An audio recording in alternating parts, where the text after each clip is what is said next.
Қарындас, өз образыңызды 1-ден 10-ға дейін бағалаңыз. 10. Өз образыңызды 1-ден 10-ға дейін бағалаңызшы. 8. Бізге 1 деген керек. Рахмет. Өз образыңызды 1-ден 10-ға дейін бағалаңызшы. 10. 10 ба? Қызыңыздікі? 1-ден 10-ға. Өз образыңызды 1-ден 10-ға дейін бағалаңызшы. 10. 10 ба? 1. Өз образыңды 1-ден 10-ға дейін бағалаңызшы. 8-ге дейін бағалаймын. Өз образыңызды 1-ден 10-ға дейін бағалаңызшы. 8. 8 емес ау. 1. Неге 1?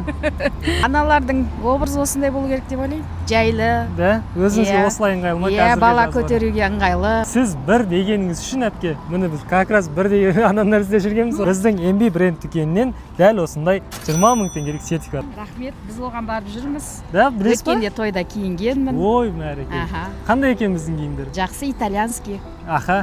Біздің магазинге барып, мына 20 000 теңгеге тағы да өзіңізге немесе ағама, балаларыңызға киім алсаңыз болады. Бізде қазіргі таңда не ойнатып жатқан білесіз ба? Иә. Не ойнатып? Меккеге жолдама. 50 000 ба қанша?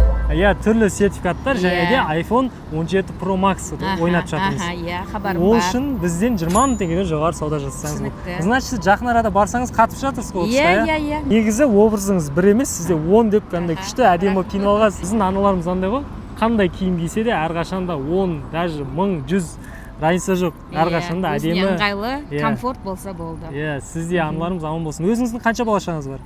Алла берген үшеу, шүкір. 3 бала-шағаңыз бар ма? Ап, бәрекелді. Ағам не жұмыс жасайды? Сіз не жұмыс жасайсыз? Мен мектепте мұғалім. Мұғалімсіз ба? Иә. Ой, бәрекелді. Абдулла Қарсақбаев мектебінде. Ой, бәрекелді. Мінекей онда как раз сізге бұйырсын. Жақсы, рахмет, аман болыңыз.